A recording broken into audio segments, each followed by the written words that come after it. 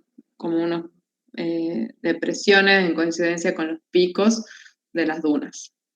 Si el caudal sigue aumentando, las dunas se comienzan a borrar y se produce lo que se llama el lecho plano, donde se inicia el régimen superior. O sea, en el régimen superior se caracteriza porque no hay una resistencia formada, una resistencia debida a la forma del lecho tan pronunciada como en el régimen inferior.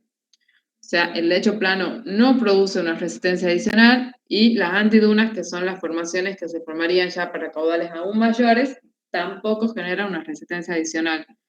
Las antidunas acompañan a la superficie del agua, o sea,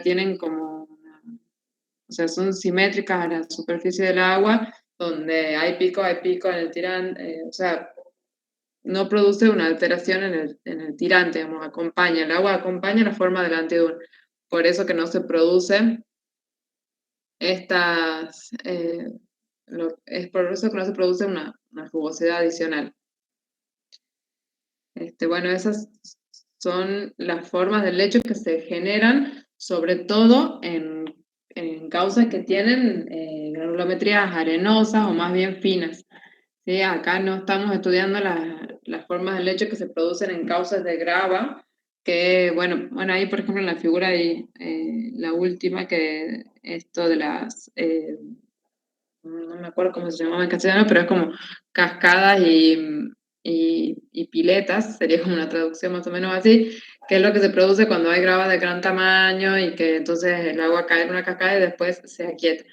Pero bueno, no se confundan con eso, ustedes o sea, quiero que se les quede la idea que si no hay, si no hay granulometría fina, o sea, si no hay arena, no van a usar estas fórmulas que hemos estudiado acá. Esto es particular para los cauces arenosos o con granulometrías finas, ¿sí?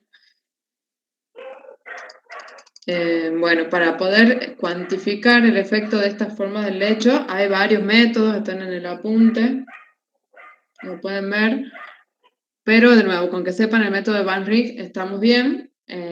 O sea, en la práctica pueden usar solo ese. Si ustedes ven otro con el que se sientan más cómodos de los que están en el apunte, no hay problema, usen el que a ustedes les parezca. Con que sepan de todas formas está bien. Estas aclaraciones que yo les hago son para la práctica, ¿no? O sea, para resolver el práctico y para resolver la parte práctica del parcial. Para la teoría, ustedes vean sobre todo lo que les ha marcado la ingeniera, digamos, ¿no? En la clase teórica no vaya a ser que después les tome algo de eso y yo no lo haya escuchado en la clase, así que bueno. Bueno, cualquier cosa después preguntan si tienen dudas sobre algún método en particular. Para usar el método de Van Rijn, lo que hacen es calcular el parámetro de la fuerza atractriz T, que se calcula como tau 0', que es la fuerza atractriz referida al grano. O sea, quiere decir, esto es como un poco confuso, digamos. O sea, no es más que gamma por h por i, como veíamos viendo, o sea, no es otra cosa distinta a lo que tienen que calcular. Lo que quiere decir es que cuando ustedes calculen SH, lo están haciendo con la suposición, o sea, con el CHC, con la suposición de que no hay formas del lecho. O sea, KS va a ser igual a 3 de 90. ¿Sí? Y ustedes, por ejemplo, que calculen esa fuerza atractriz considerando eso y después siguen el resto del procedimiento del problema y cuando llegan a calcular la forma del lecho les sale que hay una duna. No es que ustedes tienen que volver a calcular tau 0', ¿por qué no? Porque es la fuerza atractriz de fondo relativa al grano. A ustedes les sale que es una duna, el parámetro de fuerza atractriz de su escurrimiento sigue siendo el mismo, no ha cambiado en nada, ¿sí? Entonces es tau 0' menos la fuerza atractriz crítica dividido en la fuerza atractriz crítica, que ya hemos visto cómo lo calculaban recién. Ahora, una vez que calculan el parámetro de la fuerza atractriz 3, pueden sacar qué qué tipo de forma de lecho tienen en su escurrimiento, entrando a esta tablita de valores directamente, donde pueden ver que se encuentran diferentes formaciones en el lecho según qué tipo de régimen hidráulico tengan. Si tienen régimen de transporte inferior, van a tener mini rizos, mega rizos y dunas, o solo dunas para diámetros pequeños, y para diámetros mayores van a tener solo dunas. Después, en la transición, ya tienen el lecho plano y las antidunas, y en el superior también tienen las mismas formaciones. Bueno, esto es simplemente usando la tablita, y después también tienen como opción usar el gráfico de Van Ryn, que les marca diferentes zonas, así que yo les recomendaría que lo sepan usar al gráfico también, porque no estoy muy segura de qué se les va a dar en el parcial. Bueno, de todas formas es bastante lo mismo, digamos, acá en las ordenadas tienen el parámetro de transporte T. O sea que ustedes calculan, ingresan acá según el parámetro T que les salga. Por ejemplo, a mí, para la granulometría 2, que lo resolví, me quedaba el D50, quedaba 3,29. Con este 3,29 calculo un diámetro adimensional de 82. Y con estos valores y la fuerza tractriz que ya les había mostrado los resultados antes, a ver. Sí. Ahí. Ah, no, acá está. Ahí. La fuerza atractiva crítica para la granulometría 2 es 2,5, sí, sí lo había mostrado antes. Entonces, con esto calculo el parámetro 3 queda 5, 5,7. Entonces, ingresando sería más o menos acá, por acá. Y el diámetro dimensional habíamos dicho 82, entonces más o menos ingresando por acá. Porque 10 a la 1 ya es 100, entonces estamos en la zona de mini rizos, ¿sí? Entonces, ahora que ya sabemos qué forma de lecho hay, lo que hay que hacer es calcular las dimensiones que toman esas formas del lecho, ¿sí? Entonces en el apunte van a ir y van a encontrar esto que copié y pegué yo del apunte directamente, que son las dimensiones de las formas del lecho, y están las ecuaciones según cuál sea esta forma, ¿verdad? Para los rizos, para calcular la longitud y la longitud de onda, ¿verdad? El lambda R, y la altura de los rizos. Ahí no hay ninguna cosa rara dentro de la fórmula, simplemente es en función del parámetro de la fuerza atractriz y el tirante. Después está la fórmula de las dunas, que está en función del diámetro medio, el tirante y el parámetro T. Bueno, acá pueden ver que esto es bastante experimental, así que hay otra propuesta y de otro autor que propone, bueno, otra forma de calcular esas dimensiones. Y finalmente para las antidunas, también depende del número de Froude en el caso de las antidunas. Y bueno, eso es con respecto a las dimensiones de la forma del lecho. Y bueno, después esto un poco para ubicarnos, ¿para qué hacemos todo esto de calcular las dimensiones de las formas del lecho? Me pareciera que es un detalle, pero como les decía antes, no es un detalle, porque ustedes imagínense que si una duna puede tener la altura del tirante del agua, quiere decir que es una altura que ustedes la tienen que considerar, por ejemplo, a la hora de definir cuál sería la cota de fundación de un puente. Si el cauce hace unas formaciones del tamaño del tamaño del tirante de un cauce, puede ser una duna que tenga una altura de más de 1 metro de alto, entonces eso les va a determinar a ustedes, por ejemplo, cuál sería la cota de fundación de un cauce, o por ejemplo en el caso también de tener que hacer algún tipo de estructura enterrada o que cruce el cauce, como puede ser un gasoducto, entonces la tienen que considerar para poder, porque si no se les podría descalzar una obra, ¿sí? Pero bueno. Otra cuestión por la cual es importante calcular la forma del lecho es por el efecto resistivo que hablábamos. Entonces, el efecto de la resistencia que pone el cauce tiene dos componentes.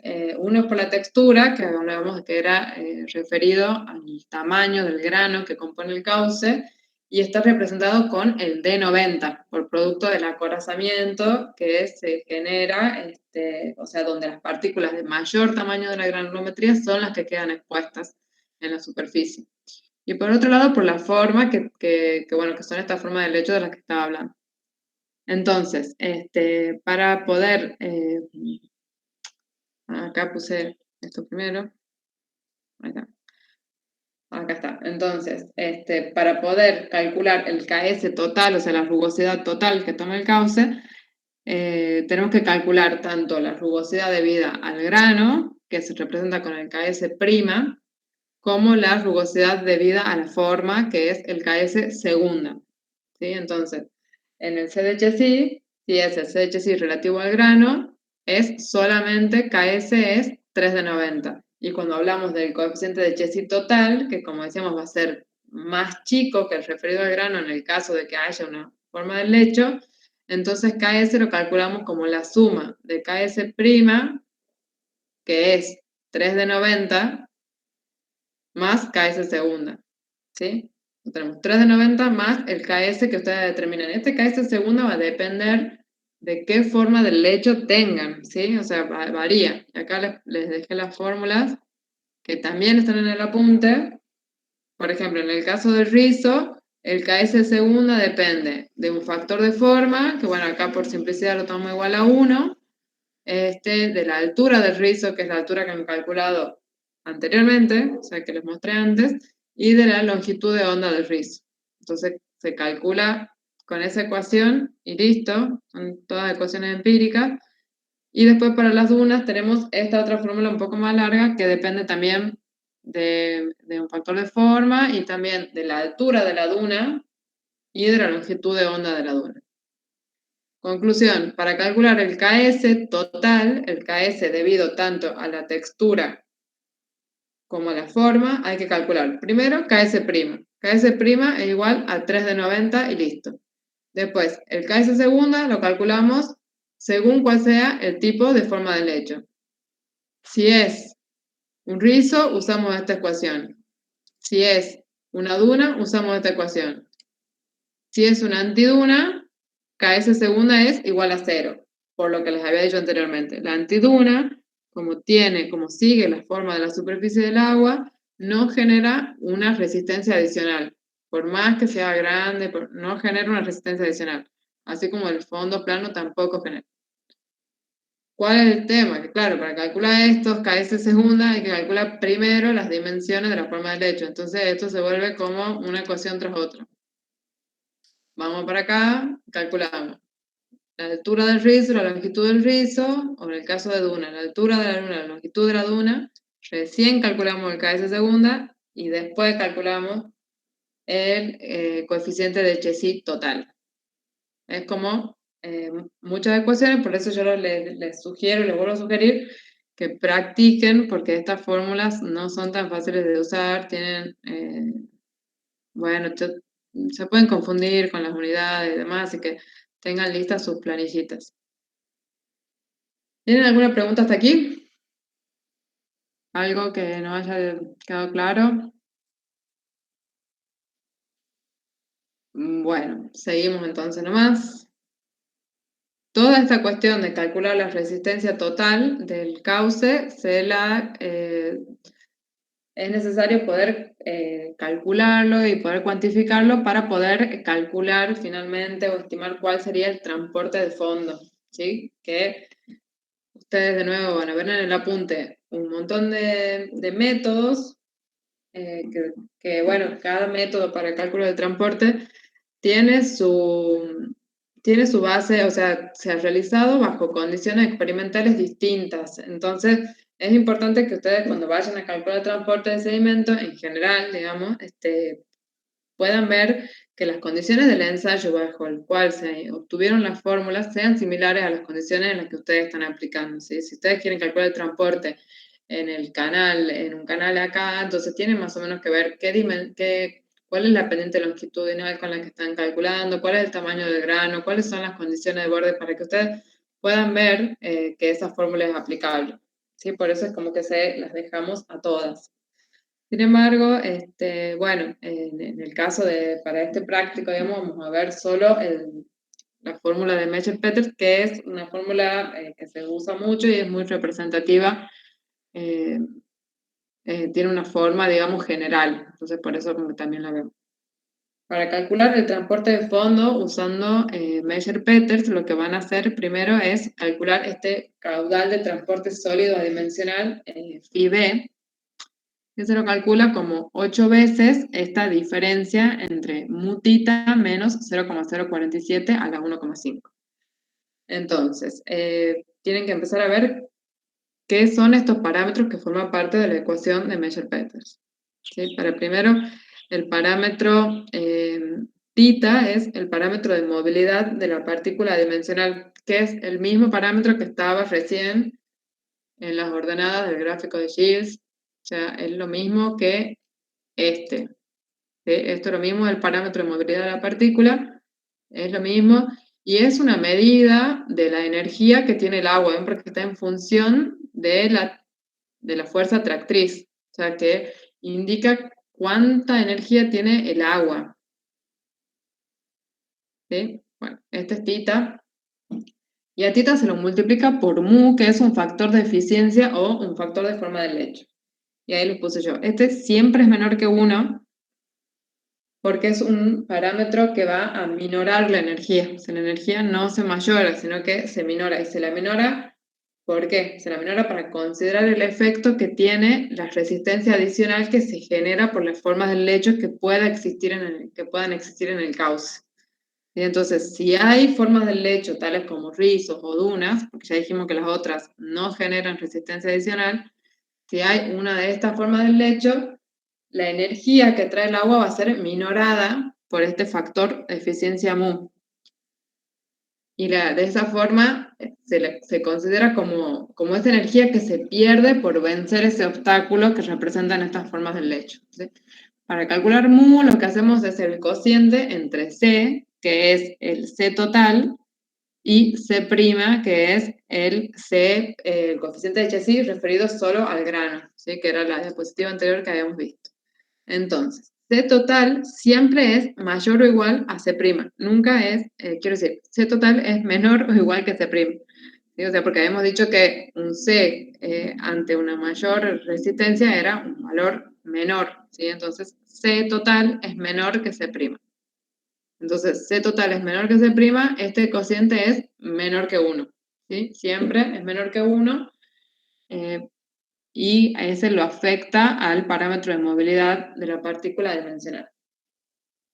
Entonces, bueno, como pueden ver, para poder usar esta fórmula de Mecher-Peters hay que poder calcular el C referido al grano, pero también el C total.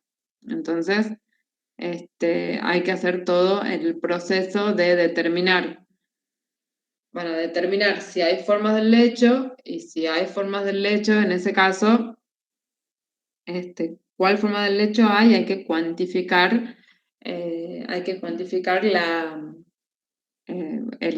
coeficiente de Nicolet de KS que se calcula sumando KS' más KS segunda, ¿sí? Entonces hay que hacer todo ese proceso. Bueno, después tita, bueno, ya habíamos dicho que era el parámetro de movilidad. Y una vez que ustedes calculan el caudal adimensional de transporte, el phi-b, lo que hacemos es, para obtener el transporte sólido volumétrico, es despejar QB. ¿Sí? Despejamos QB de esta ecuación, en función del diámetro medio y de la densidad relativa. Y ahí finalmente ya tienen el caudal del transporte de sedimentos. Eso sería como el paso final. Así que, bueno, y esta última es para decirles, bueno, que lo que les decía anteriormente, esta fórmula tiene esta forma general que tienen muchas fórmulas de transporte, que son ecuaciones de exceso. O sea, lo que se hace es calcular cuánta energía trae el agua, y eso lo representa aquí con mutita, ¿sí? Esta es la energía disponible que trae el agua, menos la mínima necesaria para iniciar el transporte, ¿sí? Entonces, la diferencia entre la que trae el agua y la mínima para iniciar el transporte es la energía remanente que queda disponible para transportar. Esa es la medida, digamos, que nos interesa para poder determinar cuánto caudal sólido trae en un determinado escurrimiento. Si este 0,047 lo toma Meyer-Peters como un valor fijo, aunque nosotros sabemos por Shields que este valor es variable. Sin embargo, el 0,047, si lo ven acá, ¿ves? Que está acá 4, es este valor que se hace constante después de cierto valor, pues siempre tiende a ser constante para valores de número de Reynolds de la partícula mayor, ¿sí? Entonces fluctúa alrededor de ese valor, se lo toma como un valor constante de fuerza tractriz crítica, con lo cual queda definida, digamos, la ecuación esta de Meyer-Peters. Bueno, y es con esta fórmula con la cual van a resolver estos problemas del final. Bueno, primero tienen que poder determinar cuáles son las formas del lecho que tienen, las dimensiones, y después ya en el problema 11 se les pide que determinen el caudal sólido de fondo considerando la granulometría 2. Esto tanto para la sección completa como para la dividida. Y bueno, eso sería todo. Así que, bueno, mi idea era que ustedes, después de esta clase, que intenten resolver los problemas. No sé, me parece que no deben haber intentado mucho porque si no tendrían preguntas, y que lo podamos ver algunos ejercicios, algunas dudas que hayan surgido o los resultados que ustedes tengan dudas en alguna clase de consulta. Podemos planearla para durante la semana. No sé qué día ustedes ustedes quisieran que hagamos una consulta, si pueden preguntar las dudas que surjan de esto, y si no, lo vemos directamente el lunes próximo en la clase práctica del lunes próximo por la mañana.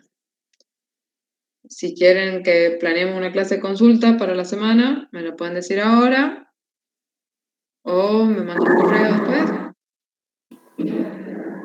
Profesora, disculpe, Sí. ¿qué horario el día? Porque usted dijo que íbamos a ver otros programas el lunes. Sí, el día jueves van a ver la parte de erosión con la ingeniera Sly.